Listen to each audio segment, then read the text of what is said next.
Thank you for tuning in to the latest edition of the 12 Kyle podcast. Whether you're listening during your commute, while working out, or just relaxing at home, we appreciate you.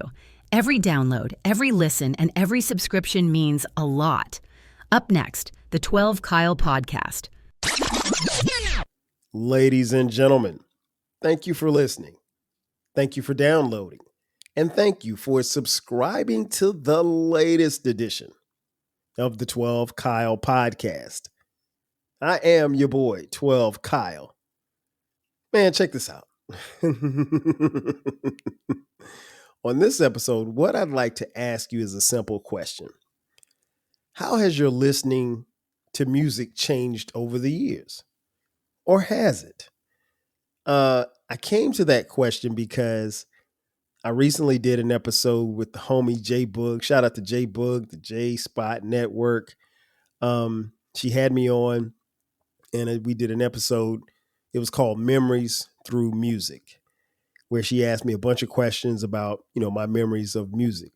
Very thought-provoking, very insightful episode. In fact, she's got a series going on now, so definitely check out J Boog at the J Spot Network. Again, dope episode if I do say so myself. But one of the questions she asked me was about, my musical memories. And I kind of got off into a small tangent about, how my music, as far as how I consume music has changed over the years. And I gave the analogy, and I'll give it again because it's worth repeating. My listening to music has changed over the years because I've changed and I've grown and matured. And the point that I tried to make was given the fact that when I was younger, right, the best thing you could do was ever to take me to McDonald's, because going to McDonald's to eat was a treat. It was something that you didn't do every day. And when you did it, it was something major. As crazy as it may sound. But I just really and thoroughly enjoyed going to McDonald's to eat McDonald's food, right? So after that, by the time I was in high school, McDonald's was, it was huge. It was a thing. I could actually get in a car and drive myself. And then by the time I got to college, it kind of changed a little bit. Now, I love to go eat at Applebee's, right? And that would be a perfect place. Getting tongue tied. Sorry. That would be a perfect place to take a date. And, it's cool because Applebee's is your neighborhood Applebee's, right? The food it doesn't blow you away, but it's not that expensive, but it's good. Especially for a college kid, right? And so you think that Applebee's is dope and it can't get any better. And then as I, got older and started eating a little bit better and I got a couple of more dollars in my pocket, then I started going places like my favorite restaurant, the Ocean Air. And I love Ocean Air, right? And so, and it's funny because as much as I love Ocean Air, I almost always get the same thing every time I go. But my taste buds have changed. And it's not to say that I'm above eating McDonald's, even though I haven't had a burger from McDonald's in 20 years. I'll still eat the fries, but that's about it. There's nothing else that McDonald's can offer me. But, the idea of me going to McDonald's or Applebee's at this point, probably not going to happen. And I will go to Applebee's for, I don't know, a salad or something like that. But, it's not my go-to. I'll just put it like that. So that's kind of how music has changed as far as how I consume it. It was once something very simple. And then it got to be something that was really, really cool and really, really dope. And now my music taste is very refined. So it's certain things I just can't consume. And there's a couple of reasons for that. So I know you're probably thinking, well, why did it change? I'm glad you asked. I'll tell you. It changed for several reasons. One of which is that my investment in the music changed. I was no longer buying CDs every week. Shout out to uh, Kaza, LimeWire, Napster, which there is an episode coming about those services. And we also did an episode probably about a year or so ago. Me and B Cox, shout out to B Cox for coming through and blessing the podcast. We talked about, how we consumed music back then. But, there was a personal investment back then, particularly like in the 90s, in the 90s to, consume music. And what I mean by a personal investment was, first of all, I was literally buying CDs every week, right? Broke college kid, right? I'm at South Carolina State University, my alma mater, and I'm buying music every week because that was the thing to do. And I didn't have a lot of money, but the little bit of money I did have, I was spending on CDs. And so you literally had to leave the dorm.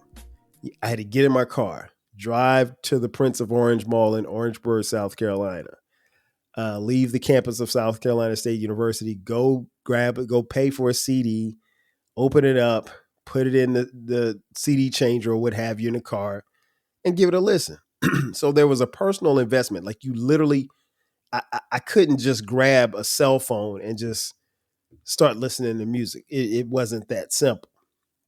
And because there was a personal investment, you really expected a lot from the music that you were going to listen to.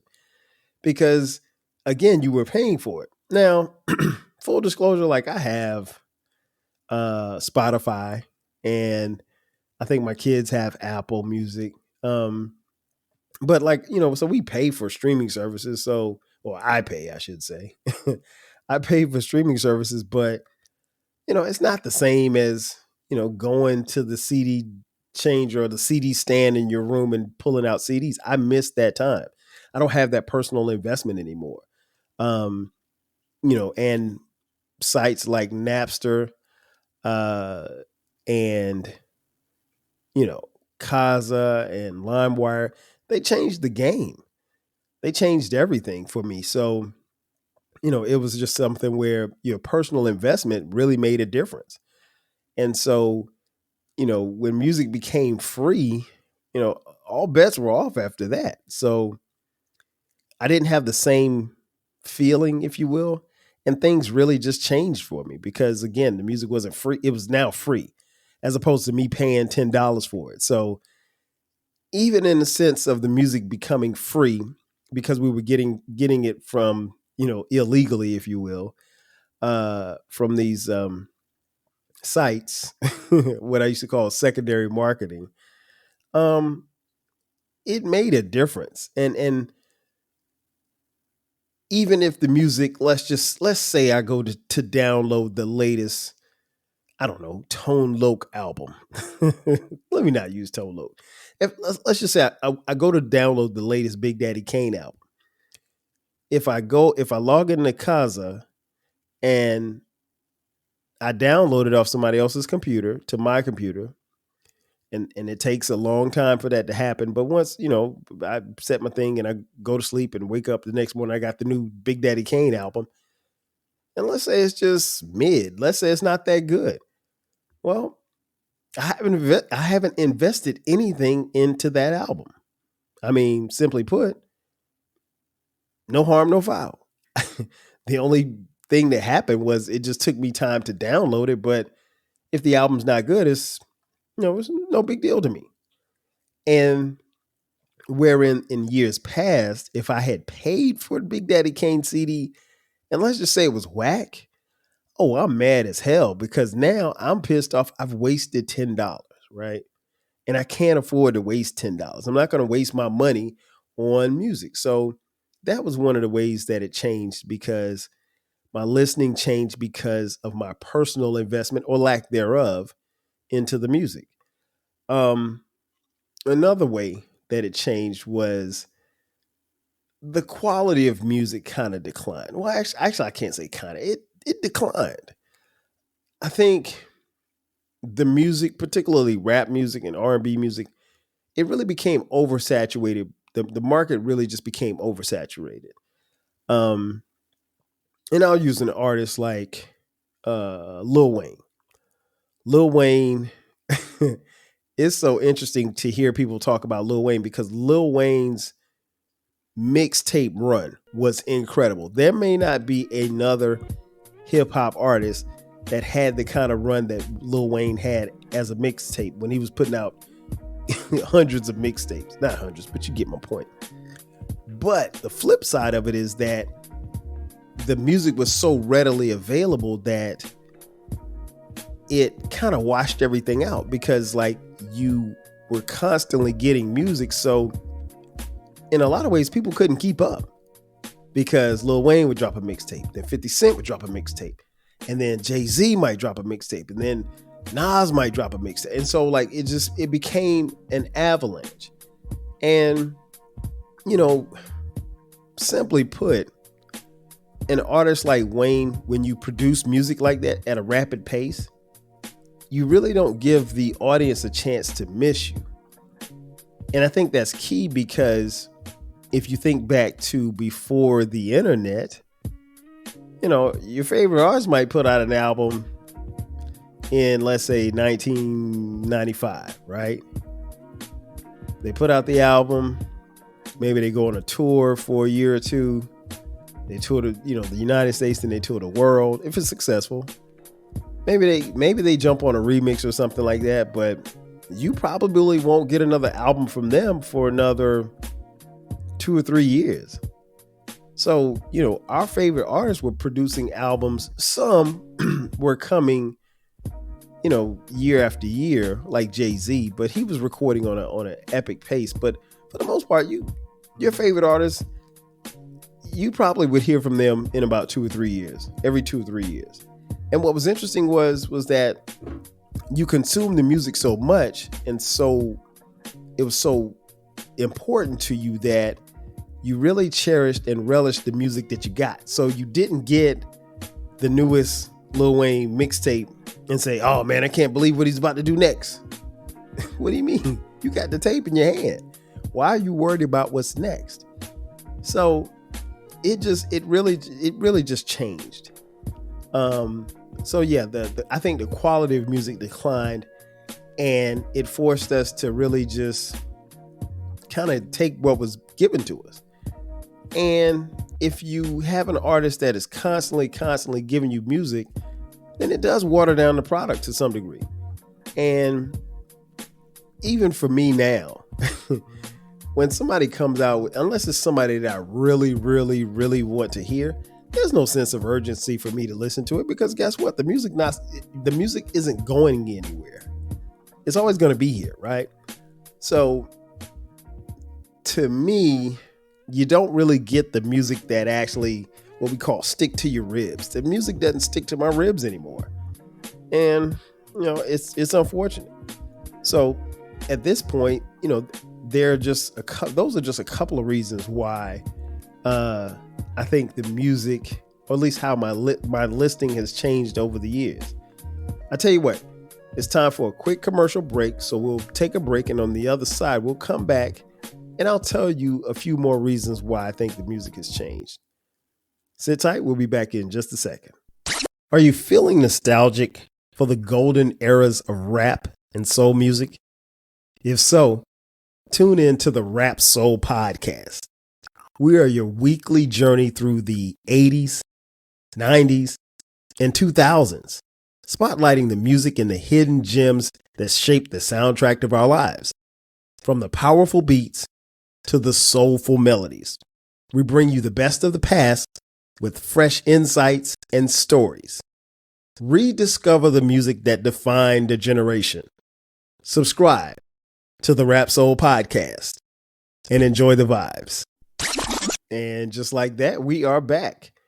Thanks again for checking out this edition of the 12 Kyle Podcast. I am your boy, 12 Kyle. As I mentioned before we went to the break, I wanted to give you a couple of more reasons as to why I think my listening has changed over the years, and maybe yours has too. But I definitely want to hear from you as to whether or not your listening has changed as far as how you consume music. number three point that I'd like to make is I personally think that the record labels stopped caring about the music. It really became a point of, okay, we've got this music out here, right? And we need to figure out how we're going to profit off of it. Because the thing about it was, when you had these illegal sites like Kazaa and LimeWire and Napster, what happened was they stopped making music. Record labels stopped making music because now all of the music is being pushed in a different direction and fans are getting it for free in essence. And they're no longer going to Best Buy or Radio Shack, excuse me. Going to a record store and purchasing music. They were, going like what I was doing, going to Best Buy, buying a bunch of blank CDs so that when I download the new Big Daddy Kane or the new Nas album or the new Mary J. Blige album, I can download it to my computer, burn it to a CD in my hard drive, and now I have the physical copy of a CD that I only paid, $10 for 10 CDs, 10 blank CDs. I mean, it's a killer. It was a game changer. So I think record labels, and the fans for that matter too, I can't put it all on the record labels, I think they both stopped caring. And like I said, when you give fans but so much, they have an overabundance of stuff here, then they have no reason to care about it as much as you would like them to. And I think that was part of the downfall. And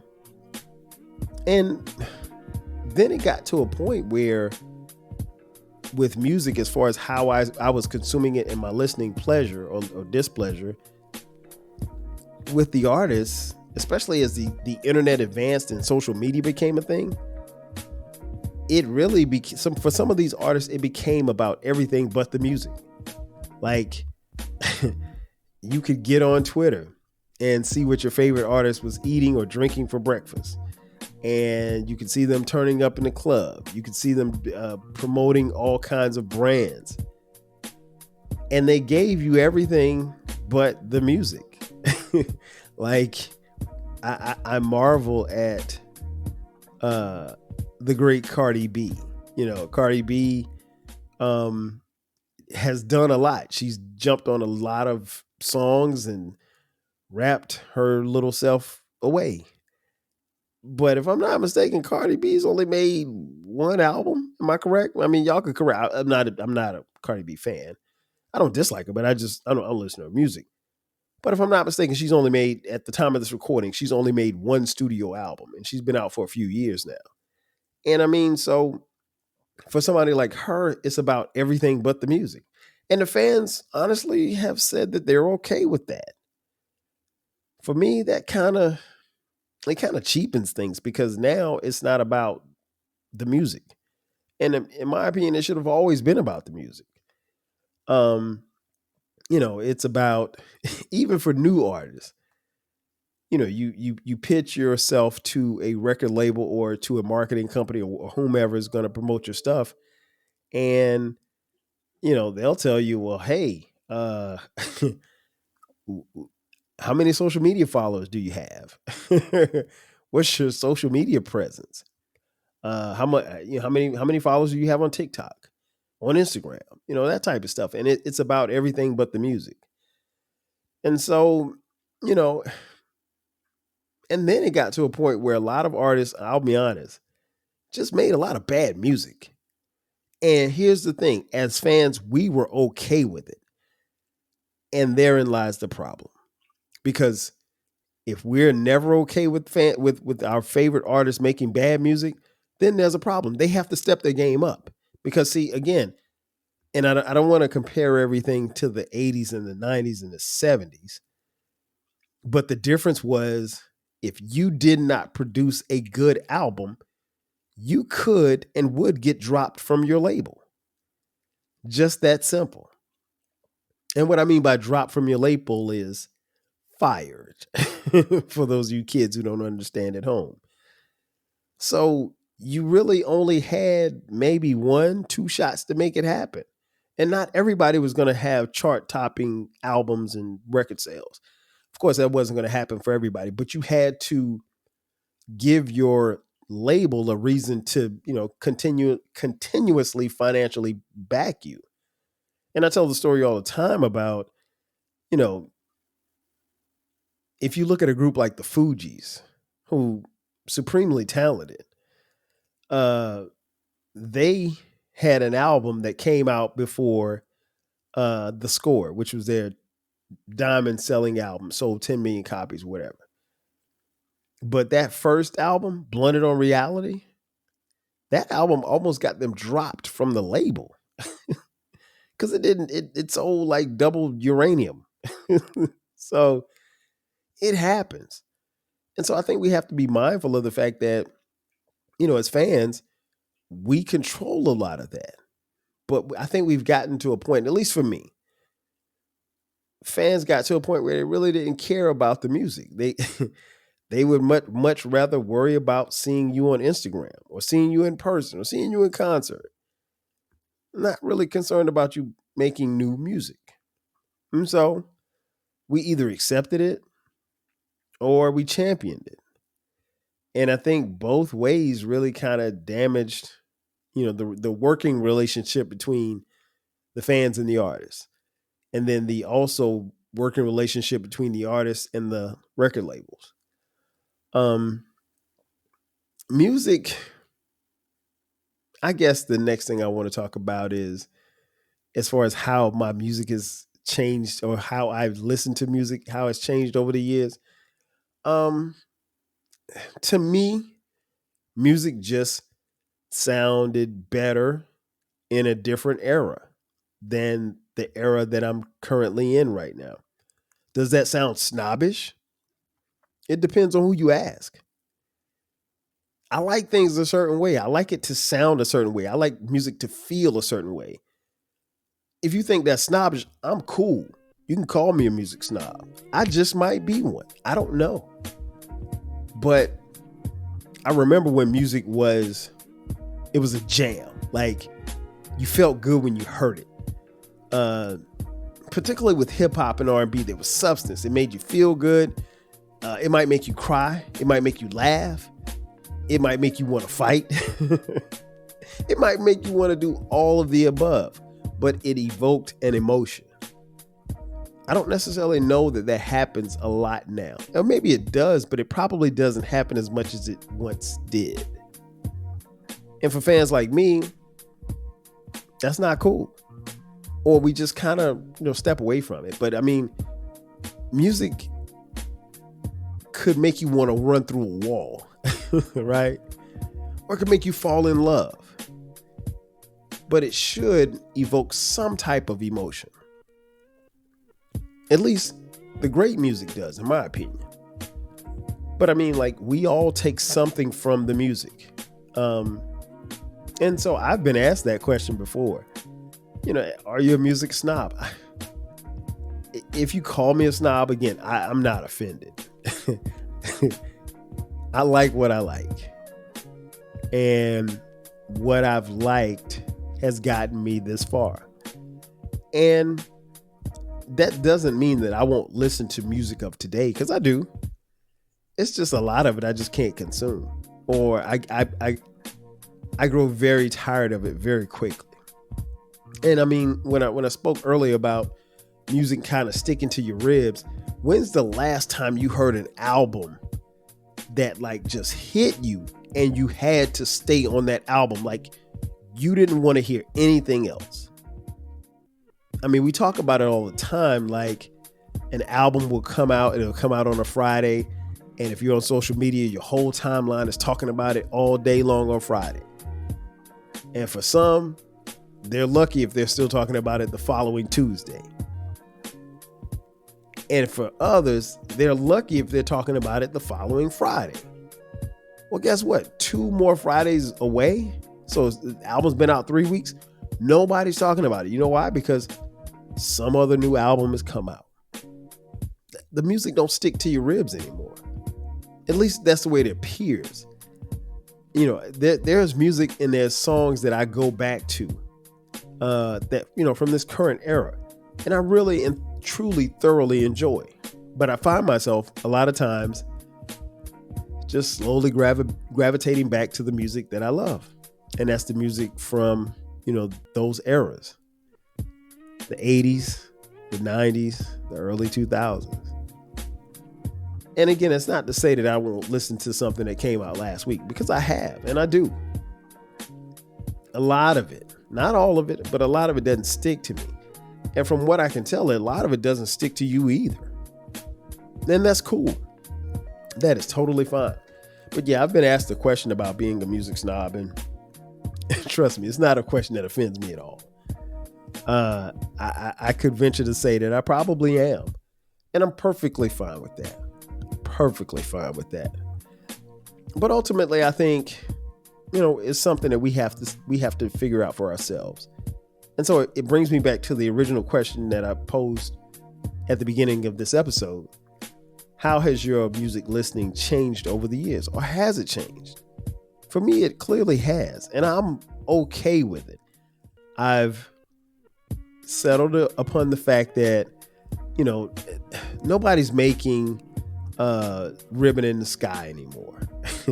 like Stevie Wonder. Nobody's making Stay from like Jodeci. Nobody's rapping like Biggie. Nobody's bringing you the charisma of Nipsey Hussle anymore.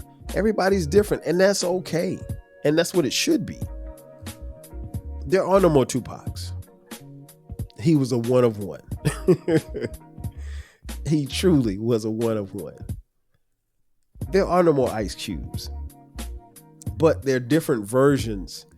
And I think what makes it interesting is that now the modern versions of those entertainers, you have to find them. Wherein we used to be in a time where they were really pushed up and promoted. What's promoted now? Something totally different. But that's another story for a whole nother day. But again, I want to close out the episode by thanking Jay Boog again for having me on. Please go check out that episode. I thought it was really, really dope.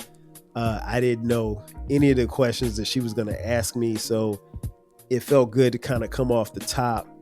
And Jay's a great host and a great interviewer, so check her out as well.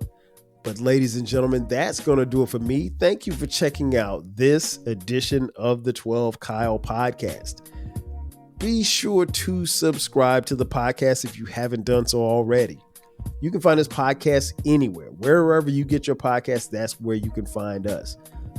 Be sure to subscribe on YouTube. You can find audio and video. Just go to YouTube, and that's the great thing about that. And then also hit the, notification button. That way you can get notified when the episodes drop. Of course, the audio, you can find this podcast on all streaming platforms. Wherever you get your podcast, that's where you can find us. If you want to follow me on socials, hit me up at 12Kyle, at 12Kyle Podcast. And also, we do have merch. So if you would like to contribute to the podcast financially, get yourself some merch right here. If you're looking on YouTube, we have the 12 Kyle Podcast coffee mugs. We've got hoodies, t-shirts, you name it, for the low price. We got it. And if you want to hit us up on Cash App, $TWELVEKYLE.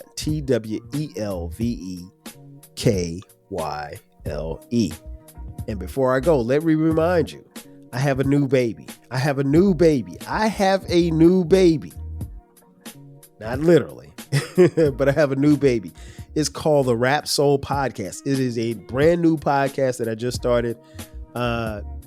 Do yourself a favor. Do me a favor.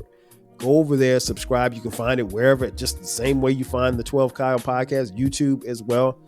The Rap Soul Podcast. I call it the intersection of rap music, soul music, hip hop music, R&B music from the 80s, 90s, 2000s.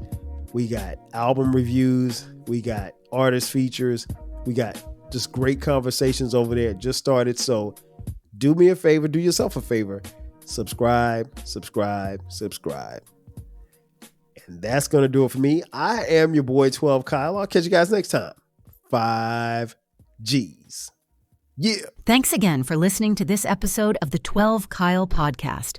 If you enjoyed this episode, make sure that you hit the subscribe button and share this podcast with a friend who needs the 12 Kyle podcast in their life. Every listen, every download, and every share helps us grow. Thanks for being a part of the 12 Kyle podcast community. We appreciate your support. We will catch you next time. 5,000.